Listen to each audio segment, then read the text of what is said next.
ഭാരതത്തിന്റെ സ്വേച്ഛാധിപത്യ ഭരണകൂടങ്ങളുടെ അനേകം കണ്ണികളിൽ ഒന്ന് മാത്രമായിരുന്നു അക്ബർ. ഒന്ന് ആലോചിച്ചു നോക്കൂ പ്രിയരെ, ഈ വർഗത്തിനാൽ നമ്മുടെ പൂർവികർ അനുഭവിച്ച പീഡനങ്ങൾക്ക് കയ്യും കണക്കും ഇല്ലെന്നതാണ് വസ്തുത. കണ്ണുകളിൽ പ്രതികാരാഗ്നി വളർത്താതെ തന്നെ ഹൃദയ നൊമ്പരത്തിനാൽ രണ്ടിറ്റു കണ്ണുനീർ അവർക്കായി ഇവിടെ പൊഴിക്കട്ടെ. അക്ബർ അവരുടെ പൂർവികരുടെ പാരമ്പര്യങ്ങൾ ആത്മാർത്ഥതയോടെയും തുല്യ നിർഭയത്വത്തോടെയും നടപ്പിലാക്കി. ശ്രീകൃഷ്ണാനന്തരം ഹൈന്ദവ ദേവതകളെന്ന വിശ്വാസങ്ങൾ ഈ ലോകം വിട്ട് ഈ കൂട്ടക്കുരുതികൾക്ക് ഇടം കൊടുത്ത് മറ്റൊരു ലോകത്തേക്ക് ചേക്കേറിയതുപോലൊരു തോന്നൽ. അക്ബർ കഠിനാധ്വാനിയും ധനം സൂക്ഷിക്കുന്നവനുമായിരുന്നു. എല്ലാ പ്രജകളുടെയും അവകാശി താനാണെന്ന് സ്വയം കണക്കാക്കി.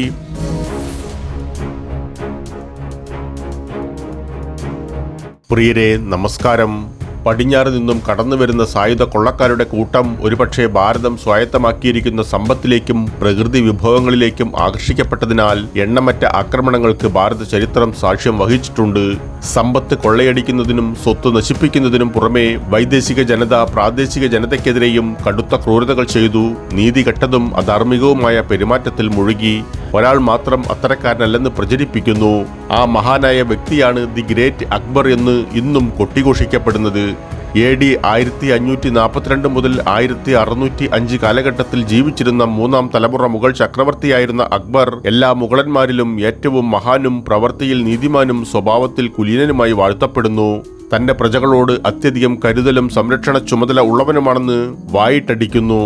എന്നാൽ സമകാലിക കുറിപ്പുകളുടെ വിലയിരുത്തലും വിശകലനവും അക്ബറിന്റെ ഈ ന്യായരഹിതമായ പരിഷ്കരണത്തെ തുറന്നു കാട്ടുകയും അക്ബറിന്റെ വ്യക്തിത്വത്തിന്റെ ശ്രദ്ധേയമായ വ്യത്യസ്ത ചിത്രം നൽകുകയും ചെയ്യുന്നു. ഇവിടെ നമ്മൾ പരിശോധിക്കുന്നത് അക്ബറിന്റെ ഭരണകാലത്തെ സമഗ്രമായ ഒരു വൃത്താന്തമല്ല, മറിച്ച് സമകാലിക രേഖകളെ അടിസ്ഥാനമാക്കി അക്ബറിന്റെ യഥാർത്ഥ സ്വഭാവത്തെക്കുറിച്ചുള്ള ഒരു സംഗ്രഹം പ്രിയ പ്രേക്ഷകർക്ക് നൽകുവാനുള്ള ശ്രമമാണ്. ഇനി പറയുന്ന വിവരങ്ങളുടെ അടിസ്ഥാനത്തിൽ നിങ്ങൾ ഓരോരുത്തരും അക്ബറിനെ കുറിച്ചൊരു മഹത്തായ വിലയിരുത്തൽ സ്വയം നടത്തുക. മാന്യ സുഹൃത്തുക്കൾക്ക് ക്രൂരനായ അക്ബറിന്റെ ചരിത്ര വീഡിയോയിലേക്ക് ഹൃദ്യമായ സ്വാഗതം. അക്ബറിന്റെ പൂർവികർ ക്രൂരന്മാരും പ്രാകൃതരുമായിരുന്നു. അതുപോലെ തന്നെയായിരുന്നു പിൻഗാമികളായിരുന്ന ഔറംഗസീബും തുടർന്നുള്ളവരും. അമിതമായ മദ്യപാനവും സ്ത്രീ ലംബടന്മാരും മയക്കുമരുന്നിന് അടിമകളും നിരക്ഷരരും വൃത്തികെട്ടതുമായ ആളുകളുള്ള അന്തരീക്ഷത്തിലാണ് അക്ബർ ജനിച്ചതും വളർന്നതും. അക്ബർ ദ ഗ്രേറ്റ് മുഗൾ എന്ന തന്റെ രചനയിൽ വിൻസെന്റ് സ്മിത്ത് 294 ഏടിൽ എഴുതുന്നു, മറ്റു പല മുസ്ലിം ഭരണാധികാരികളുടേതും പോലെ തിമൂറിഡ് രാജകുടുംബത്തെയും അലട്ടുന്ന പാപമായിരുന്നു അക്ബർ എന്ന സുന്ദരനായ ആ മഹാൻ. ഹുമയൂൺ മയക്കുമരുന്ന് കൊണ്ട് സ്വയം വിഡ്ഢിയാക്കി.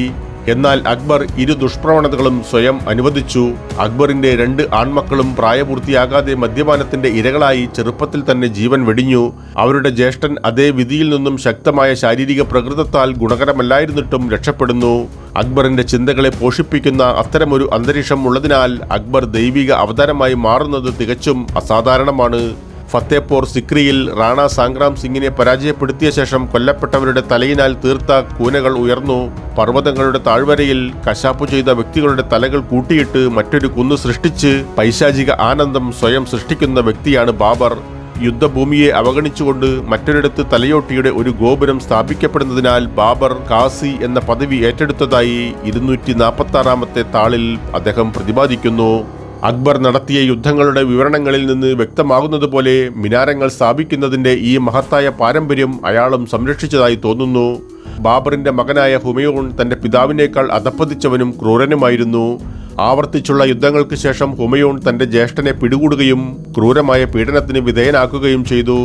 ഹുമയൂണിന്റെ സേവകനായ ജൗഹർ ഒരു വിശദമായ വിവരണം നൽകിയതായി സ്മിത്ത് തന്റെ ലേഖനത്തിന്റെ 20-ാം പേജിൽ പ്രതിപാദിക്കുന്നു. ഹുമയൂണിന് തന്റെ സഹോദരന്റെ കഷ്ടപ്പാടുകളിൽ കാര്യമായ ആശങ്കകളൊന്നും തോന്നിയിട്ടുണ്ടായിരുന്നില്ല. കമ്രാൻ മുട്ടുകുത്തി പ്രാർത്ഥനയിലായിരുന്നപ്പോൾ കൂടാരത്തിൽ നിന്നും വലിച്ചിറക്കി അവന്റെ കണ്ണുകളിലേക്ക് കത്തി കുത്തിക്കയറ്റി. നാരങ്ങ നീരും ഉപ്പും ഈവും ഇറക്കവുമില്ലാതെ ആ കണ്ണുകളിൽ തേച്ചു പിടിപ്പിച്ചു. കുറച്ചു കഴിഞ്ഞ് അവനെ കുതിരപ്പുറത്ത് കയറ്റി നാടുകടത്തി. സ്വന്തം സഹോദരനെ ഇത്തരം ക്രൂരതകൾക്ക് വിധേയനാക്കിയപ്പോൾ ഹുമയൂണിന് മറ്റുള്ളവരോട് ചെയ്യാൻ കഴിയുന്ന ക്രൂരതയും പീഡനവും ഊഹിക്കാൻ നമുക്ക് കഴിയും. ഹുമയൂണും കറുപ്പിന്റെ ശീലത്തിന്റെ അടിമയായിരുന്നു. അമിതമായ മദ്യപാനത്തിൽ ഏർപ്പെട്ടിരുന്നു. സ്ത്രീ വിഷയത്തിലും അധപ്പതനത്തിന്റെ അങ്ങേയറ്റമാണയാൾ. 14 വയസ്സുള്ള ഹമീദ ബീഗത്തെ നിർബന്ധിച്ച് വിവാഹം കഴിച്ചതായും അറിയുന്നു. അക്ബറിന്റെ പിൻഗാമികളായ ജഹാംഗീർ, ഷാജഹാൻ, ഔറംഗസേബ് തുടങ്ങിയവർ ചെയ്ത ക്രൂരത അദ്ദേഹത്തിന്റെ പൂർവികരിൽ നിന്ന് തികച്ചും വ്യത്യസ്തമല്ല. മയക്കുമരുന്നിന് അടിമകളായ കൂട്ടുകെട്ടിലും മദ്യപാനികളുടെയും ക്രൂരതകളിൽ ആനന്ദം കണ്ടെത്തുന്നവരുടേതുമായ ഒരു പരമ്പരയുടെ കീഴിൽ വളർന്ന അക്ബർ പറയുന്നത് പോലെ സൗമ്യനും കുലീനനുമായ സ്വഭാവം പുലർത്തിയത് തികച്ചും വിചിത്രമാണ്. അദ്ദേഹം കുലീനതയിൽ അഭിരമിക്കുന്നു എന്ന് കരുതിയാലും പീർ മുഹമ്മദിനെ പോലെയുള്ള തന്റെ സമകാലികരെയും സേനാധിപതികളെയും അക്ബർ ഭരിക്കുന്ന നിസ്സഹായരായ പൗരന്മാരെയും കൊള്ളയടിക്കുവാനും ബലാത്കാരം ചെയ്യാനും അനുവദിച്ചത് അതിശയകരമാണ്. എന്നാൽ പോലും അക്ബറിന്റെ ഭരണകാലത്തെ സംഭവങ്ങൾ നിരീക്ഷിച്ച് അദ്ദേഹത്തിന്റെ സ്വഭാവം വിലയിരുത്തുന്നത് രസകരം തന്നെ. തന്റെ പൂർവികരെയും മുൻഗാമികളെയും പോലെ അക്ബറിനും അമിതമായ കാമാസക്തി ഉണ്ടായിരുന്നു. വിവിധ ഭരണാധികാരികൾക്കെതിരെയുള്ള ആക്രമണത്തിൽ അക്ബറിന്റെ ലക്ഷ്യങ്ങളിലൊന്ന് അവരുടെ പത്നിമാരെയും പെൺമക്കളെയും സഹോദരിമാരെയും സ്വന്തമാക്കുക എന്നതായിരുന്നു. അവരെ അക്ബറിന്റെ അന്തഃപുരത്തിലെ വേലക്കാരായും വേശ്യകളായും പിടിക്കപ്പെടുകയും അനാദരവോടെ പെരുമാറുകയും ചെയ്യുന്നതിനേക്കാൾ ചിറ്റോറിലെ രജപുത്ര സ്ത്രീകൾ ഇഷ്ടപ്പെട്ടത് ജൗഹർ, അതായത് സ്വയം തീകൊളുത്തലായിരുന്നു. സ്ത്രീകളുമായിട്ടുള്ള അക്ബറിന്റെ അവിഹിത ബന്ധത്തെക്കുറിച്ച് സ്മിത്ത് ഒരു സമകാലിക ജസ്യൂട്ട് പുരോഹിതനെ ഉദ്ധരിച്ച് താൾ 81 പരാമർശിക്കുന്നുണ്ട്. അക്ബർ പതിവായി മദ്യപിച്ചിരുന്നു. സ്ത്രീകളുമായുള്ള അവിഹിത ബന്ധത്തിന് ചക്രവർത്തിയെ നിശിതമായി ശാസിക്കാൻ ഈ പിതാവ് ധൈര്യപ്പെട്ടു. അക്ബർ പുരോഹിതരുടെ ധീരതയിൽ നീരസപ്പെടുന്നതിന് പകരം നാണത്തോടെ സ്വയം ക്ഷമിച്ചു. മദ്യപാനവും കാമാസക്തിയും അക്ബറിന് തന്റെ പൂർവികയിൽ നിന്ന് പാരമ്പര്യമായി ലഭിച്ചതാണ്. ഐൻ ഇ അക്ബരിയിലെ അബ്ദുൾ ഫസൽ അലാമി ബ്ലോക്ക്മാൻ പതിപ്പ് 1 താൾ 27 പ്രതിപാദിക്കുന്നതനുസരിച്ച് അക്ബറുടെ മഹത്വം എന്നത് കൊട്ടാരത്തിനടുത്തായി ഒരു മദ്യശാല സ്ഥാപിച്ചുവെന്നതാണ്. ഈ സ്ഥാപനത്തിൽ നിലനിർത്തുന്ന വേശ്യകളുടെ എണ്ണം സാമ്രാജ്യത്തിലെ തന്നെ മറ്റേതിനേക്കാളും വലുതായിരുന്നു. അവരെ വ്യത്യസ്തമായ അക്കങ്ങളാൽ രേഖപ്പെടുത്തിയിരിക്കുന്നു.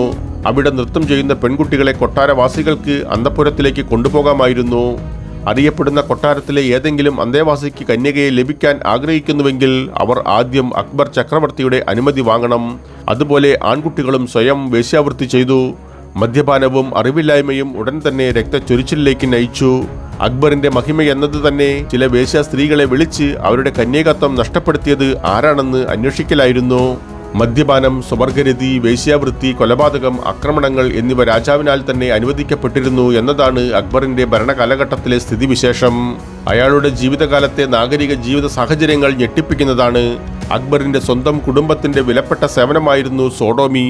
സോഡോമി എന്നാൽ വാക്കാലുള്ളതോ മലദ്വാരമോ ആയ ലൈംഗിക ബന്ധം, അതുമല്ലെങ്കിൽ വ്യക്തികൾ തമ്മിലുള്ള നുഴഞ്ഞുകയറ്റം, അല്ലെങ്കിൽ വ്യക്തിയും മൃഗവും തമ്മിലുള്ള ലൈംഗിക ബന്ധമെന്ന വലിയ കുറ്റകൃത്യമാണ് എന്നത് ഓർക്കുക. അക്ബറിന്റെ മുത്തച്ഛനായ ബാബർ ഒരു പുരുഷ പ്രണയിനിക്ക് വേണ്ടിയുള്ള ഈ സോഡോമിക് പ്രേമത്തെക്കുറിച്ച് ഒരു നീണ്ട വിവരണം നൽകിയിട്ടുണ്ട്. ഹുമയൂണും വ്യത്യസ്തനായിരുന്നില്ല. ഒരുപക്ഷെ അക്ബർ സ്വവർഗരതിയിൽ ഏർപ്പെട്ടിരുന്നിട്ടില്ലെങ്കിലും അത് തന്റെ സേവകരും കൊട്ടാരം പ്രവർത്തകരും കാൽനക്കികൾക്കും ആചരിക്കുവാൻ അദ്ദേഹം അനുവദിച്ചു. ഐൻ ഇ അക്ബരിയിൽ അബുൾ ഫസൽ അത്തരം ചില പ്രവർത്തികളുടെ വിവരണങ്ങൾ നൽകുന്നു. അത് പരാമർശിക്കുവാൻ പോലും വെറുപ്പുളവാക്കുന്നു എന്നും. അക്ബറിന്റെ കാലത്തും ഇത്തരം വികൃതമായ സംതൃപ്തി നിലനിന്നിരുന്നു. അക്ബർ തന്റെ ജീവിതത്തിലുടനീളം ഏകഭാര്യനായി തുടർന്നു എന്നത് തീർച്ചയായും ചരിത്രം നൽകുന്ന തെറ്റായ മിഥ്യയാണ്. വിൻസെന്റ് സ്മിത്തിന്റെ വിവരണത്തിൽ 47-ാം ഏടിൽ അക്ബർ തന്റെ ജീവിതത്തിലുടനീളം ഭാര്യമാരുടെയും വെപ്പാട്ടിമാരുടെയും കാര്യത്തിൽ മതിയായ അക്ഷാംശം അനുവദിച്ചു. കൂടാതെ പ്രമുഖ ഹിന്ദു രാജാക്കന്മാരുടെ പെൺമക്കളെ അന്തഃപുരത്തിലേക്ക് കൊണ്ടുവന്നതായി 212-ാം ഏടിലും പ്രതിപാദിക്കുന്നുണ്ട്. ജയ്പൂർ ഭരണാധികാരികൾ തങ്ങളുടെ പെൺമക്കളെ മുഗൾ ഹറാമിലേക്ക് അയക്കാൻ നിർബന്ധിതരായതെങ്ങനെയെന്ന് ഡോക്ടർ ശ്രീവാസ്തവയുടെ പുസ്തകമായ അക്ബർ ദി മുഗൾ വാല്യം 1 കാണാം. ഷെലറ്റ്സ് നോട്ട്സിന്റെ 60-ാം താളിൽ റാണി ദുർഗാദേവിയുടെ കൊലപാതകത്തെ തുടർന്നുണ്ടായ ജൗഹറിന് ശേഷം റാണി ദുർഗാദേവിയുടെ സഹോദരിയായ കമലാവതിയും മരിച്ച രാജ്ഞിയുടെ മരുമകളും പുറങ്ങാട് രാജാവിന്റെ മകളും അക്ബറിന്റെ അന്തഃപുരത്തിലേക്ക് സമർപ്പിക്കാൻ ആഗ്രയിലേക്ക് പറഞ്ഞയച്ചു. അക്ബറിന്റെ അന്തഃപുരത്തിലേക്കുള്ള പ്രവേശനം പ്രധാനമായും കന്യകമാർക്ക് മാത്രമുള്ളതാണെന്നും കന്യകാത്വം നഷ്ടപ്പെട്ടവർ അയോഗ്യരാക്കപ്പെടുമെന്നും നിരീക്ഷിക്കേണ്ടതുണ്ട്. ഇത്തരം അറപ്പുളവാക്കുന്ന നീചമായ വ്യക്തിപരമായ കാര്യങ്ങൾ തട്ടിക്കൊണ്ടുപോവുകയോ കൊല്ലപ്പെടുകയോ ചെയ്ത ഹിന്ദു യോദ്ധാക്കളുടെ സ്ത്രീകളെ അടിമകളായും വേശ്യകളായും തന്റെ അന്തഃപുരത്തിലേക്ക് പ്രവേശിപ്പിക്കുന്നത് അക്ബറിനെ നീതിമാനും കുലീനനുമായ ചക്രവർത്തിയായി വാഴ്ത്തുന്നത് അമ്പരപ്പിക്കുന്നതാണ്. അക്ബറിന്റെ വ്യക്തിത്വവും സ്വഭാവവും ഫാദർ മോൺസെറേറ്റിന്റെ കമന്റേറിയസിന്റെ എഡിറ്റർ മനോഹരമായി സംഗ്രഹിച്ചിരിക്കുന്നു. ഭാരതീയ പരമാധികാരികളുടെ നീണ്ട നിരയിൽ അശോകന്റെയും അക്ബറിന്റെയും ഉന്നത വ്യക്തിത്വങ്ങൾ മറ്റുള്ളവരെക്കാൾ ഉയർന്നു നിൽക്കുന്നു. അധിനിവേശത്തിനും പ്രതാപത്തിനും വേണ്ടിയുള്ള അക്ബറിന്റെ അത്യാഗ്രഹവും ആത്മാർത്ഥതയുടെ അഭാവവും അശോകനിൽ നിന്നും പ്രകടമായും അദ്ദേഹത്തെ വ്യത്യസ്തനാക്കുന്നു. അക്ബറിന്റെ യുദ്ധങ്ങൾ തിമൂർ എന്ന ഒരു യഥാർത്ഥ സ്വേച്ഛാധിപതിയുടെ പിൻഗാമിയുടേതുപോലെ തന്നെയായിരുന്നു. ഈ വസ്തുത സൂചിപ്പിക്കുന്ന എല്ലാ ഭയാനകമായ കൂട്ടുകെട്ടുകളും അക്ബറിനുണ്ടായിരുന്നു. പ്ലേറ്റോ എന്ന തത്വചിന്തകനായ രാജാവിനോട് അക്ബർ ഏതാണ്ട് സമാനതകളുള്ളവനായിരുന്നു എന്ന പഴയ ധാരണ ആധുനിക ഗവേഷണങ്ങൾ വഴിതെറ്റിച്ചു. അഭിലാഷവും കൗശലവും കലർന്ന അദ്ദേഹത്തിന്റെ സ്വഭാവം ഇപ്പോൾ അനാവൃതമായിരിക്കുന്നു. തന്റെ ദുർബലരായ അയൽക്കാരെ വേട്ടയാടുന്ന ഒരു കുളത്തിലെ ഉലക്കമീനിനോട് അദ്ദേഹത്തെ ശരിയായി താരതമ്യം ചെയ്യുന്നു. ബഹുഭാരിത്വ ശീലങ്ങൾ ഉപേക്ഷിക്കാൻ അക്ബറിന് കഴിഞ്ഞില്ല. കാരണം ഒരിക്കൽ സ്വന്തം ഭാര്യമാരെ തന്റെ പ്രഭുക്കന്മാർക്കിടയിൽ വിതരണം ചെയ്യാൻ ഉദ്ദേശിച്ചിരുന്ന അക്കാലത്തെ ചന്ത കീഴ്വഴക്കങ്ങൾക്ക് ഒരു പ്രാധാന്യവും കൽപ്പിക്കേണ്ടതില്ല. മുഗൾ ഭരണകാലത്ത് ഭാരതം മുഴുവൻ ഒരു വേശ്യാലയമാക്കി മാറ്റുകയും ചക്രവർത്തിമാരിൽ ഒരാളായ അക്ബർ വിശാലമായ വേശ്യാലയത്തിന്റെ രക്ഷാധികാരികളിൽ ഒരാളായി വാഴ്ത്തപ്പെടുകയും ചെയ്തു. അക്ബറിന്റെ ജീവിതചര്യ മുഴുവൻ രാജകീയ ക്രൂരന്റെ പിൻബലത്തോടെയുള്ള അനിയന്ത്രിതമായ ലൈംഗികതയുടെ കഥയായിരുന്നുവെന്ന് നിഷ്പക്ഷ പ്രേക്ഷകനെ ബോധ്യപ്പെടുത്തുവാൻ ഇതുവരെ പറഞ്ഞ ഉദാഹരണങ്ങൾ മതിയാകുമെന്ന് ധരിക്കട്ടെ. അക്ബറിന്റെ ഭരണകാലത്തെ സംഭവ വികാസങ്ങളിലേക്കും കണ്ണോടിക്കുമ്പോൾ അദ്ദേഹം പൂർവികരെക്കാളും ക്രൂരനായ ഒരു സ്വേച്ഛാധിപതിയായിരുന്നില്ല എന്നത് നിർബന്ധിത നിഗമനമാണ്. വഞ്ചനാപരമായ സ്വഭാവവും വിശാലമായ ഒരു പ്രദേശത്ത് പ്രയോഗിച്ചതിനേക്കാൾ പരിധിയില്ലാത്ത ശക്തിയും ഭാരതീയ ചരിത്രത്തിലെ അല്ലെങ്കിൽ ഒരുപക്ഷെ ലോക ചരിത്രത്തിലെ ഏറ്റവും മുൻനിര സ്വേച്ഛാധിപതികളിലും എന്തു ക്രൂരതയും ചെയ്യുന്നവരിലും ഒരാളാകാൻ അക്ബറെ യോഗ്യനാക്കുന്നു. വിൻസെന്റ് സ്മിത്തിന്റെ ഉദ്ധരണിയിലെ 50-ാം താളിൽ പറയുന്നതനുസരിച്ച് 1565 അക്ബറിന്റെ അർദ്ധ സഹോദരനായ കമ്രാന്റെ മകനെ സ്വകാര്യമായി വധിക്കുന്നതോടെ ഒരു ദുഷിച്ച മാതൃക അദ്ദേഹം കാണിച്ചു തന്നു. പിൻഗാമികളായ ഷാജഹാനും ഔറംഗസീബും അതെല്ലാം പിന്തുടർന്നു. പൂർവികർ കൈമാറിയ ഇരട്ടത്തപ്പിന്റെയും വഞ്ചനയുടെയും അമൂല്യമായ പൈതൃകത്തെക്കുറിച്ച് ഇത് ഗൗരവതരമായ പരിഭ്രാന്തി സൃഷ്ടിക്കുന്നില്ല. തലമുറകളുടെ ആയോധന മത്സരാർത്ഥികളായ രജപുത്രന്മാരുടെ തലകൾ വാളാൽ വെട്ടിമാറ്റി ഷഹാബുദ്ദീൻ, അതായത് അലാവുദ്ദീൻ എന്നിവരോടൊപ്പം മറ്റ് നാശത്തിന്റെ ഉപകരണങ്ങളാലും എല്ലാ ന്യായമായ അവകാശവാദങ്ങളോടെയും ദീർഘകാലം അധിനിവേശങ്ങൾ നടത്തി. ഇതുപോലെ എക്ലിങ്ജി എന്ന രജപുത്ര യോദ്ധാക്കളുടെ ദേവതയുടെ ഇരിപ്പിടത്തിൽ ഖുറാനിന്റെ ബലിപീഠത്തിൽ നിന്ന് ഒരു മുമ്പർ, അതായത് ഇസ്ലാമിക പ്രബോധകർക്കുള്ള ഒരു പ്രസംഗപീഠം നിർമ്മിച്ചു.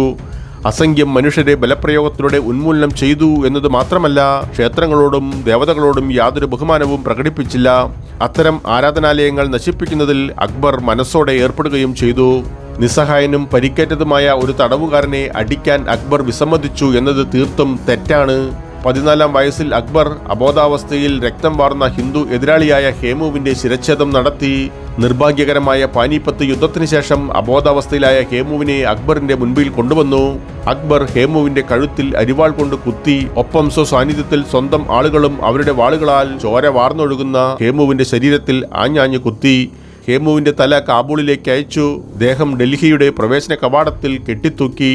ആ കിരാത വിജയത്തിന് ശേഷം സ്മിത്ത് 29-ാം താളിൽ എഴുതുന്നതിന് പ്രകാരം നേരെ പടയോട്ടം ഡൽഹിയിലേക്ക് നടത്തി. ഡൽഹിയും ആഗ്രയും കീഴടക്കുന്നു. അക്കാലഘട്ടത്തിലെ ക്രൂരമായ ആചാരത്തിനനുസൃതമായി കൊല്ലപ്പെട്ടവരുടെ തലകൾ കൊണ്ട് ഒരു കൂമ്പാരം സൃഷ്ടിച്ചു. വയോധികനായ ഹേമുവിന്റെ പിതാവിനെ വധിച്ച് കുടുംബത്തിനോടൊപ്പം ഭീമാകാരമായ നിധികൾ കൊണ്ടുപോയി. ഈ ശിരസ്സുകളുടെ ഗോപുരം മതപരമായ പാരമ്പര്യവും ചടങ്ങുമായി മഹാനെന്ന് വാഴ്ത്തപ്പെടുന്ന അക്ബർ സംരക്ഷിച്ചു. ചിത്തോർ പിടിച്ചടക്കിയതിനു ശേഷം സ്മിത്ത് 64-ാം ഏടിൽ പറയുന്നുണ്ട്, തന്റെ അധീനതയ്ക്ക് നേരെയുണ്ടായ ശക്തമായ ചെറുത്തുനിൽപ്പിൽ അക്ബർ പ്രകോപിതനായി. പട്ടണത്തെയും സൈന്യങ്ങളെയും കരുണയില്ലാത്ത തീവ്രതയോടെ കൈകാര്യം ചെയ്തു. 8000 ശക്തരായ രജപുത്ര പട്ടാളത്തെ തീക്ഷ്ണതയോടെ സഹായിച്ച 40,000 കർഷകരെ ഉപരോധിച്ച് അക്ബർ ഒരു പൊതു കൂട്ടക്കൊലയ്ക്ക് ഉത്തരവിട്ടു. ഇത് ആ സമരം അവസാനിച്ചുവെന്ന് കരുതത്തക്ക വിധത്തിൽ 30,000 പേരുടെ മരണത്തിൽ കലാശിച്ചു. പലരെയും തടവ് പുള്ളികളാക്കി. പരാജയപ്പെട്ട എതിരാളികളോടുള്ള അക്ബറിന്റെ മാനുഷിക വീക്ഷണം അത്ര ഭയാനകമായിരുന്നു. ഷേലറ്റ് ഈ സംഭവത്തെക്കുറിച്ച് തന്റെ രചനയുടെ 105-ാം താളിൽ കൂടുതൽ വിശദമായി എഴുതിയിട്ടുണ്ട്. ആക്രമികളുടെ നശീകരണത്തിൽ നിന്ന് ക്ഷേത്രങ്ങളോ ഗോപുരങ്ങളോ രക്ഷപ്പെട്ടില്ല. അസഹിഷ്ണുതയുള്ള ഒരാളുടെ നാവ് മുറിച്ചു മാറ്റുവാൻ ഉത്തരവിട്ട സംഭവങ്ങളും എതിരാളികളെ ആനകളാൽ മെതിച്ചും മറ്റു സൗകര്യമോ അനൗപചാരികമോ ആയ വധശിക്ഷകളും കൊലപാതകങ്ങളും നടത്തിവന്നു. അഹമ്മദാബാദിലെ ഒരു വിജയകരമായ അധിനിവേശത്തിന് ശേഷം അക്കാലത്തെ ഭയാനകമായ ആചാരങ്ങൾക്കനുസൃതമായി 2000-ലധികം വരുന്ന വിമതരുടെ തലകൾ കൊണ്ടുള്ള ഒരു സൂചി സ്തംഭം നിർമ്മിക്കപ്പെട്ടു. ഒരിക്കൽ തന്റെ കട്ടിലിന് സമീപം ഒരു ദൗർഭാഗ്യകരമായ വിളക്ക് കൊളുത്തിയത് കണ്ട് കോപാകുലനായ അക്ബർ ആ ദാസനെ 1000 കഷ്ണങ്ങളാക്കി വെട്ടിനുറുക്കാൻ ഉത്തരവിട്ടു. ക്രൂരനും അപരിഷ്കൃതനുമായ അക്ബറിൽ നിന്ന് മറ്റെന്താണ് പ്രതീക്ഷിക്കേണ്ടത്? ഭയാനകമായ ക്രൂരതകൾ നിറഞ്ഞ അക്ബറിന്റെ ഭരണത്തിൽ ഇനി പറയുന്ന നീചമായ സംഭവങ്ങളും ഉൾപ്പെടുന്നുണ്ട്. ഇത് ഭയാനകമായ വിനോദങ്ങളുടെ സ്വന്തം കിരീടത്തിലെ രത്നങ്ങളായി കണക്കാക്കുന്നു. വിൻസെന്റ് സ്മിത്ത് 56-ാം ഏടിൽ എഴുതുന്നു, ഏപ്രിൽ മാസത്തിൽ ഡൽഹിയുടെ വടക്കുള്ള പ്രശസ്തമായ ഒരു ഹൈന്ദവ തീർത്ഥാടന കേന്ദ്രമായ താനേസറിൽ രാജകീയ കൂട്ടായ്മയ്ക്കിടെ നടന്ന ഒരു അസാധാരണ സംഭവമുണ്ട്. ആ സംഭവം അക്ബറിന് നേരെ അരോചകമായ വെളിച്ചം വീശുന്നു. അവിടെ സന്യാസിമാർ ഒത്തുകൂടി പരിശുദ്ധ തടാകത്തെ രണ്ടായി തിരിച്ച് ഒന്നിന് കുർ മറ്റൊന്നിന് പുരി എന്ന് നാമകരണം ചെയ്യപ്പെട്ടു. തീർത്ഥാടകരിൽ നിന്ന് ഭിക്ഷ വാങ്ങുന്നതിൽ നിന്ന് വിലക്കപ്പെട്ട പുരികളുടെ പതിവ് ഇരിപ്പിടം കുർക്കൾ അന്യായമായി തട്ടിയെടുത്തു. പുരി മുഖ്യൻ രാജാവിനോട് പരാതിപ്പെടുന്നു. മാരകമായ പോരാട്ടത്തിലൂടെ പ്രശ്നം പരിഹരിക്കാൻ രാജാവ് അവരോട് നിർദ്ദേശിച്ചു. അവരാ ഇരിപ്പിടം ഇരുവശത്തേക്കും സംയുക്തമായി പിടിച്ചു വലിച്ചു. തുടർന്നുണ്ടായ പോരാട്ടത്തിൽ പോരാളികൾ വാളും വില്ലുകളും അമ്പുകളും കല്ലുകളും ഉപയോഗിച്ചു. പുരികൾ എണ്ണത്തിൽ കൂടുതലാണെന്ന് തിരിച്ചറിഞ്ഞ അക്ബർ ദുർബലരായ കുർക്കളെ സഹായിക്കാൻ തന്റെ ചില ക്രൂരരായ അനുയായികൾക്ക് സൂചന നൽകി. രണ്ട് ഹൈന്ദവ സന്യാസി വിഭാഗങ്ങൾ തമ്മിലുള്ള ഈ പോരാട്ടത്തിൽ ഇരു വിഭാഗത്തെയും അത്യന്തികമായി ഉന്മൂലനം ചെയ്തത് തന്റെ നീചന്മാരായ സൈനികർ തന്നെയാണെന്ന് അക്ബർ കണ്ടു. ഈ കായിക വിനോദത്തിൽ അക്ബർ അതീവ സന്തുഷ്ടനായിരുന്നുവെന്ന് ചരിത്രകാരൻ കുറ്റമറ്റ രീതിയിൽ കൂട്ടിച്ചേർക്കുന്നു. കുലീനനും മഹാനുമായ ഒരു ചക്രവർത്തിക്ക് എങ്ങനെ രണ്ട് ഹിന്ദു സന്യാസി വിഭാഗങ്ങൾ കശാപ്പ് ചെയ്യപ്പെടുന്നത് കണ്ട് സന്തോഷിക്കുവാനും ആനന്ദം കണ്ടെത്തുവാനും കഴിയും? മറ്റുള്ളവരെ ഹനിക്കുകയും കൂട്ടക്കൊല ചെയ്യുകയും ചെയ്യുന്നത് ഒരു വിനോദമായും വഴി തിരിച്ചുവിടലുമായിട്ടായിരുന്നു അക്ബർ കണ്ടിരുന്നത്. ചരിത്രകാരനായ ഫെറിഷ്ത തന്റെ ബ്രിക്സിന്റെ 17-ാം താളിൽ രേഖപ്പെടുത്തിയതിന് പ്രകാരം അപകടകരമായ നിലയിൽ രോഗബാധിതനായ മുറാദ് മിർസ രാജകുമാരനെ 1599 ഷാപ്പൂരിൽ അടക്കം ചെയ്തു. ആ മൃതദേഹം പിന്നീട് ആഗ്രയിലേക്ക് മാറ്റുകയും രാജകുമാരന്റെ മുത്തച്ഛനായ ഹുമയൂണിന്റെ ശവകുടീരത്തിനടുത്ത് സ്ഥാപിക്കുകയും ചെയ്തു. തന്റെ മകന്റെ മരണത്തിന്റെ ദുഃഖം വഴി തിരിച്ചുവിടുവാനുള്ള ഒരു മാർഗമെന്ന നിലയിൽ ഡക്കാൻ പിടിച്ചെടുക്കുവാനുള്ള സ്വന്തം ആഗ്രഹം വർദ്ധിപ്പിച്ചു. ഇതിലും മോശമായ ഒരു വൈകൃതം വേറുണ്ടോ? തട്ടിക്കൊണ്ടുപോയി തന്റെ അന്തപുരത്തിൽ അടച്ചിട്ടിരിക്കുന്ന ഹിന്ദു സ്ത്രീകളോടുള്ള അക്ബറിന്റെ ക്രൂരതകൾ ഞെട്ടിക്കുന്നതായിരുന്നു. സാമുദായിക ഏകീകരണത്തിനും സൗഹാർദ്ദത്തിനും വേണ്ടി കരാറിൽ ഏർപ്പെട്ടിരുന്നതായി പറയപ്പെടുന്ന അദ്ദേഹത്തിന്റെ വാഗ്ദാനമായ വിവാഹങ്ങൾ യഥാർത്ഥത്തിൽ ആയുധബലം ഉപയോഗിച്ചുകൊണ്ടുള്ള ക്രൂരമായ തട്ടിക്കൊണ്ടുപോകലുകൾ മാത്രമാണ്. അക്ബറിന്റെ വഴിയിലുള്ള ദിയോസയും മറ്റ് സ്ഥലങ്ങളും അദ്ദേഹത്തിന് നഷ്ടപ്പെട്ടത് ദിയോസയിൽ നടന്ന രാജാ ബർമലിന്റെ മകളുമായുള്ള അക്ബറിന്റെ വിവാഹത്തോടെ അക്കാര്യം വ്യക്തമാണെന്ന് ശ്രീവാസ്തവയുടെ ലേഖനത്തിന്റെ 63-ാം താളിൽ കാണാം. അക്ബർ രാജാ ബർമലിനെ സന്ദർശിക്കുകയാണെങ്കിൽ മാലോകർ ഭയന്ന് ഓടിപ്പോകുന്നത് എന്തുകൊണ്ടാണ്? അക്ബറിന്റെ എല്ലാ വിവാഹവും വധുവിന്റെയും കക്ഷിയുടെയും സമ്മതത്തോടെ നടന്നതാണോ? സതി സമ്പ്രദായം നിർത്തലാക്കുന്നതിന് പകരം അതിൽ ഗണ്യമായ വിനോദം കണ്ടെത്താൻ അക്ബർ ജസ്യൂട്ട് പുരോഹിതന്മാരെ ക്ഷണിക്കുകയും തന്റെ ഭാരിച്ച വിധിയിലൂടെയും വ്യക്തമായ അംഗീകാരത്തിലൂടെയും അതിനെ പിന്തുണയ്ക്കുകയും ചെയ്തതായി 61-ാം ഏടിൽ മോൺസറേറ്റിന്റെ കമന്ററിയിലുണ്ട്. അക്ബറിന്റെ ഭരണത്തെക്കുറിച്ചുള്ള നിരവധി വസ്തുതകൾ കൂട്ടിച്ചേർക്കാവുന്നതാണ്. അക്ബർ നിലനിർത്തിയിരുന്നതായി പറയപ്പെടുന്ന കുപ്രസിദ്ധമായ നികുതി പോലും അക്ബറിന്റെ കാലഘട്ടത്തിൽ തുടർച്ചയായി പിരിക്കാറുണ്ടായിരുന്നു. അതിന്റെ പേരിൽ അക്ബറിന്റെ ഉത്തരവനുസരിച്ച് നിരവധി പേരെ രഹസ്യമായി വധിച്ചു. അത്തരം ആളുകളുടെ ഒരു നിര തന്നെ വിൻസെന്റ് സ്മിത്ത് നൽകിയിട്ടുണ്ട്. ഉദ്ധരിച്ച സംഭവങ്ങളിൽ നിന്ന് വ്യക്തമാക്കുന്നത് പോലെ അക്ബറിന്റെ ഭരണം പ്രജകൾക്കും കൊട്ടാരവാസികൾക്കും ഭീകരതയും പീഡനവും സ്വേച്ഛാധിപത്യവും മാത്രമായിരുന്നു. പ്രചരിപ്പിക്കുന്നതിന് വിരുദ്ധമായി അക്ബറിന്റെ ജീവിതത്തിൽ പിശാചിന്റെ അവതാരമായി ചിത്രീകരിക്കുന്ന നിരവധി സംഭവങ്ങളും രേഖപ്പെടുത്തപ്പെട്ട സംഭവങ്ങളുമുണ്ട്. അക്ബറിന്റെ മതഭ്രാന്ത് വിവരിക്കാൻ കഴിയാത്തതാണ്. അക്ബർ മുസ്ലിമായി ജനിച്ചു, മുസ്ലിമായി ജീവിച്ചു, മുസ്ലിമായി മരിച്ചു, അതും വളരെ ഭ്രാന്തമായ രീതിയിൽ. എല്ലാ മതങ്ങളിലെയും ഏറ്റവും മികച്ച തത്വങ്ങളുടെ സമന്വയം പൂർത്തീകരിച്ച ഒരു യഥാർത്ഥ വിശ്വാസി എന്നാണ് ചരിത്രങ്ങൾ അദ്ദേഹത്തെ വിശേഷിപ്പിക്കുന്നത്.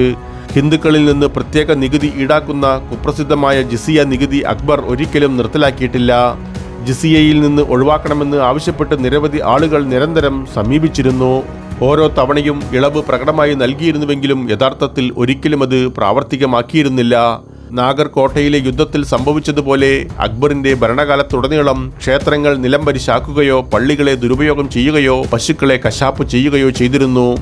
ഹിന്ദു ഉത്ഭവത്തിന്റെയും രൂപകൽപ്പനയുടെയും ഒരു പ്രതീകവും അക്ബറിന്റെ വിഗ്രഹഭഞ്ജകനായ കോപത്തിൽ നിന്ന് ഒഴിവാക്കപ്പെട്ടിട്ടില്ല. അക്ബറിന്റെ കൊട്ടാരത്തിലെ ഈശോ സഭക്കാരനായ സേവ്യർ തന്റെ കാലുകൾ കഴുകിയ വെള്ളം ആളുകളെ കുടിപ്പിക്കുന്നത് അക്ബറിന്റെ വഞ്ചനയുടെ ഒരു സാധാരണ ഉദാഹരണം നൽകുന്നു. 189-ാം ഏടിൽ സ്മിത്ത് പറയുന്നു, അക്ബർ ഒരു പ്രവാചകനായി കാഴ്ചയളിക്കുന്നതായി സേവ്യർ എഴുതിയെന്ന്. താൻ കാലുകൾ കഴുകിയ വെള്ളത്തിന്റെ പാനത്തിലൂടെ രോഗികളെ സുഖപ്പെടുത്തുന്നതിലൂടെ അദ്ദേഹം അത്ഭുതങ്ങൾ പ്രവർത്തിക്കുന്നുവെന്ന് മനസ്സിലാക്കാൻ ശ്രമിച്ചു. ഈ പ്രത്യേക അവഹേളനം അക്ബർ ഹിന്ദുക്കൾക്ക് മാത്രമായി കരുതി വെച്ചതാണെന്ന് ബദോനി പറയുന്നു. ഹിന്ദുക്കൾ അല്ലാത്തവർ വന്ന് ഏതെങ്കിലും യാഗത്തിൽ ശിഷ്യരാകാൻ ആഗ്രഹിക്കുന്നുവെങ്കിൽ അദ്ദേഹത്തിന്റെ രാജത്വം അവരെ ശിക്ഷിക്കുന്നു. അദ്ദേഹത്തിന്റെ വിശാല മനസ്കതയും സഹിഷ്ണുതയും അന്ന് എവിടെയായിരുന്നു? മക്ലാഗന്റെ രചനയുടെ 57-ാം ഏടിലും ഡു ജാറിഗിന്റെ 90-ാം ഏടിലും സേവ്യരുടെ മറ്റൊരു കത്തിനെക്കുറിച്ച് പറയുന്നുണ്ട്.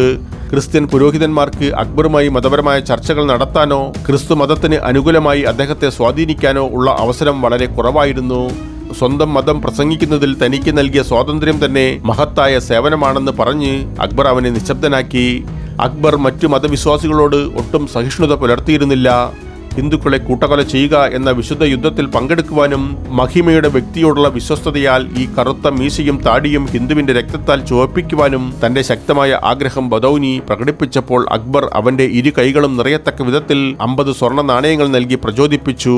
അക്ബർ ബദൗനിയുടെ നിന്ദ്യമായ ആഗ്രഹം നിരാകരിക്കുന്നതിന് വിരുദ്ധമായി അളവറ്റതിനെ പിന്താങ്ങുകയാണ് ചെയ്തത്. അക്ബറിന്റെ ഭരണകാലത്ത് ഹിന്ദുക്കൾ 3ാം കിട പൗരന്മാരായി കണക്കാക്കപ്പെട്ടിരുന്നതായി ഐൻ ഇ അക്ബരിയിൽ നിന്ന് വ്യക്തമാണ്.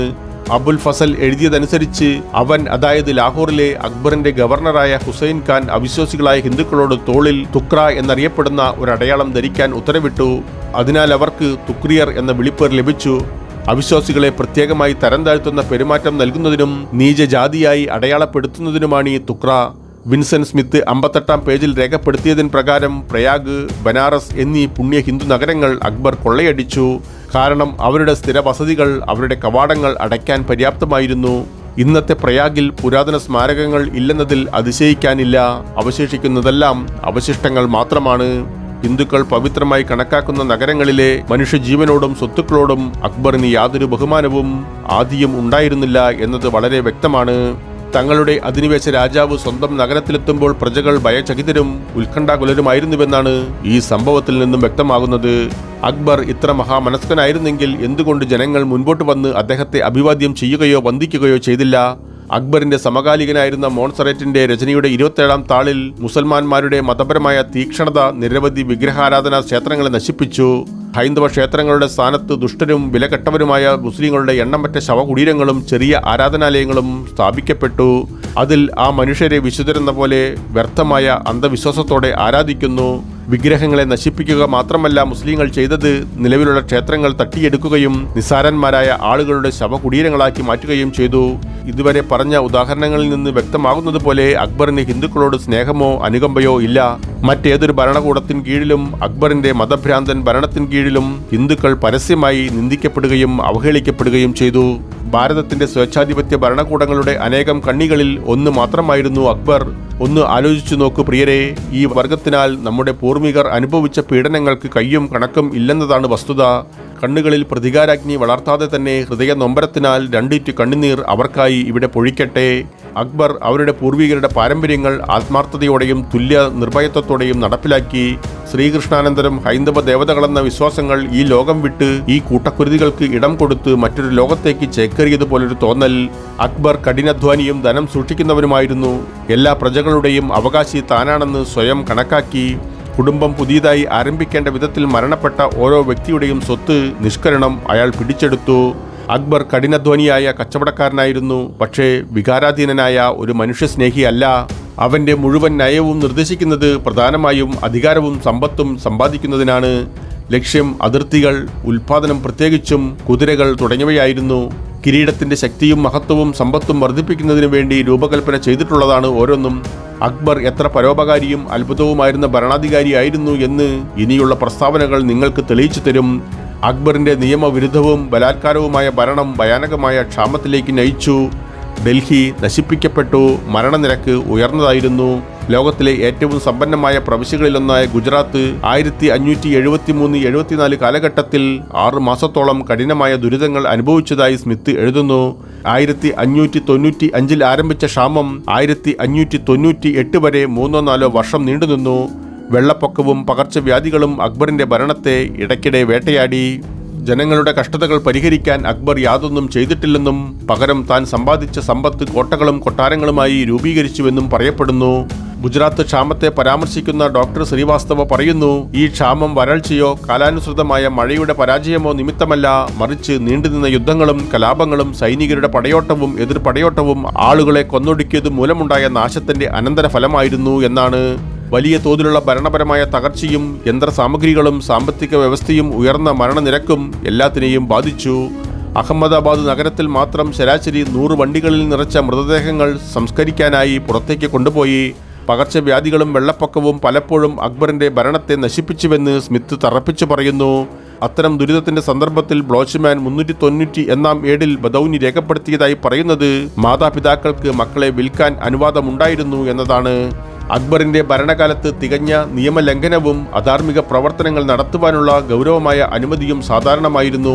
മാരകമായ മഹാമാരിയും ഭയാനകമായ പട്ടിണിയും കാലാകാലങ്ങളിൽ രംഗത്തിറങ്ങും. അക്ബറിന്റെ നിഷ്കളങ്കവും അപര്യാപ്തമായ ഭരണപരമായ കഴിവുകൾ കാരണമത് വർഷങ്ങളോളം നീണ്ടു നിൽക്കുകയും ചെയ്യും. തന്റെ മകൻ ജഹാംഗീർ ഉൾപ്പെടെയുള്ള സൈന്യാധിപന്മാരും കൊട്ടാരവാസികളും അദ്ദേഹത്തിനെതിരെ കലാപം നടത്തിയതും അക്ബറിന്റെ കുലീന സ്വഭാവത്തിന് തെളിവുകളായിരുന്നു. അദ്ദേഹത്തിന്റെ സമാധാനപരമായ ജീവിതത്തിൽ ഇവിടെയല്ലെങ്കിൽ മറ്റൊരിടത്ത് അനന്തമായ യുദ്ധങ്ങളും അവസാനിക്കാത്ത കലാപങ്ങളും തുടർന്നുകൊണ്ടിരുന്നു. ഡോക്ടർ ശ്രീവാസ്തവയുടെ 381 താളിൽ ഈ വിശാലമായ സാമ്രാജ്യം ഏതെങ്കിലും തരത്തിലുള്ള അസ്വസ്ഥതകളിൽ നിന്നും കലാപത്തിൽ നിന്നും പൂർണ്ണമായ പ്രതിരോധം അനുഭവിച്ചിട്ടില്ല.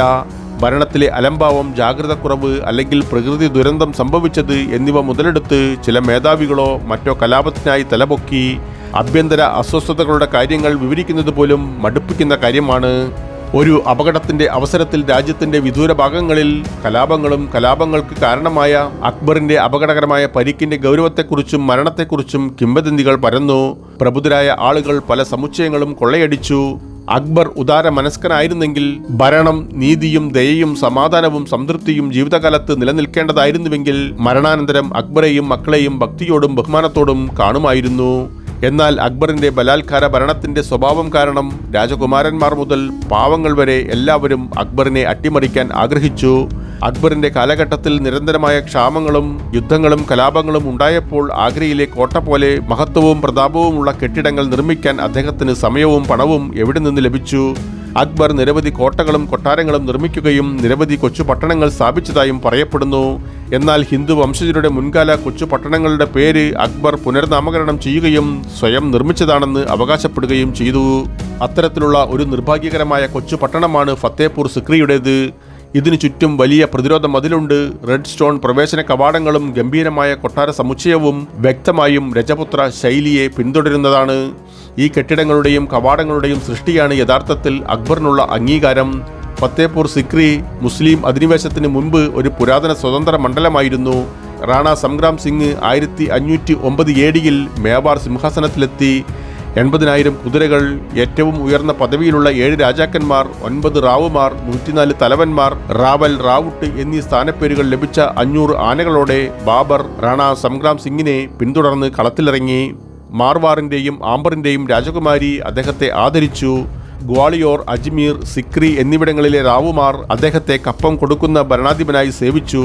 അക്ബറിന്റെ മുത്തച്ഛനായ ബാബറിന്റെ കാലത്തും സിക്രി ഭരിച്ചിരുന്നത് മേൽപ്പറഞ്ഞ മേവാറിലെ റാണ സാംഗ്ര സിംഗിനോട് കുറു പുലർത്തിയിരുന്ന റാവുവാണെന്ന് വ്യക്തമാക്കുന്നു.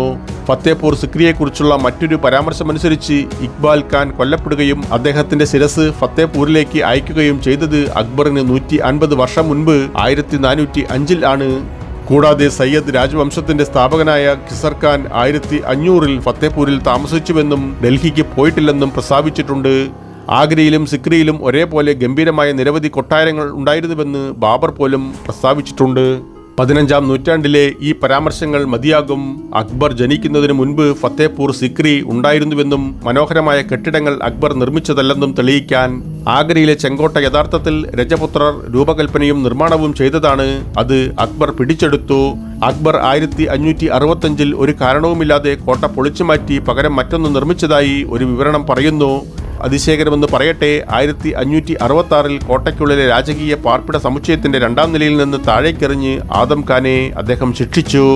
ആഗ്രയിലേക്കും അതിന്റെ സമീപത്തേക്കുമുള്ള സന്ദർശകർക്കായുള്ള കൈപുസ്തകമായ കീൻ ഈ കിംവദന്തി ഉദ്ധരിച്ച് വളരെ പ്രസക്തമായ സംശയം ഉളവാക്കുന്നു. 1565 കോട്ട പൊളിക്കപ്പെട്ടു. 1566 അക്ബറിന് അവിടെ താമസമാക്കാൻ സാധിച്ചു. 3 വർഷത്തിനുള്ളിൽ വിശാലമായ കോട്ടയുടെ അടിത്തറ പോലും പൂർത്തീകരിക്കാൻ ആവില്ല എന്ന വസ്തുത കീൻ കൂട്ടിച്ചേർക്കുന്നു. അക്ബർ ആ കോട്ട പൊളിക്കുകയോ ഒരു മുഴുവൻ ഘടന പുനർനിർമ്മിക്കുകയോ ചെയ്തിട്ടില്ല. കോട്ടയുടെ യഥാർത്ഥ അവകാശികളിൽ നിന്ന് അദ്ദേഹം കേവലം ആജ്ഞാപിക്കുകയും താൻ നിർമ്മിച്ചതാണെന്ന് അവകാശപ്പെടുകയും ചെയ്തു. അതുപോലെ അജ്മീർ, അലഹബാദ്, മനോഹർപൂർ, മറ്റു കൊച്ചു പട്ടണങ്ങൾ എന്നിവിടങ്ങളിലെ കൊട്ടാരങ്ങളും മാളികകളും അക്ബർ തട്ടിയെടുത്തു. ഗംഭീരമായ കെട്ടിടങ്ങൾ പണിയാൻ വിദഗ്ധരോട് അദ്ദേഹം ഒരിക്കലും ഉത്തരവിട്ടിട്ടില്ല. അതിനെ സാക്ഷ്യപ്പെടുത്തിക്കൊണ്ട് മോൺസറേറ്റ് തന്റെ കമന്റേറിയസിന്റെ 16-ാം താളിൽ പരാമർശിക്കുന്നത് ഇങ്ങനെയാണ്: ക്രൂരന്മാരുടെ സ്വഭാവമുള്ള മുസൽമാന്മാർ അത്തരം കാര്യങ്ങളിൽ, അതായത് വലിയതും അലങ്കരിച്ചതുമായ കെട്ടിടങ്ങളും കൊച്ചു പട്ടണങ്ങളും സ്ഥാപിക്കുന്നതിൽ താല്പര്യം കാണിക്കുന്നില്ല. അവരുടെ വൃത്താന്തങ്ങൾ വളരെ വിരളവും വിശ്വസനീയമല്ലാത്തതും പഴയ ഭാര്യമാരുടെ കഥകളാൽ നിറഞ്ഞതുമാണ്. അക്ബർ ഈ സ്മാരകങ്ങൾ രൂപകൽപ്പന ചെയ്യുകയും നിർമ്മിക്കുകയും ചെയ്തു എന്ന വഞ്ചനാപരമായ അവകാശവാദങ്ങൾ അക്ബറിന്റെ പ്രീതിക്കായി മുസ്ലിം ചരിത്രകാരന്മാർ എഴുതിയ കെട്ടിച്ചമച്ച കഥകൾ മാത്രമാണ്.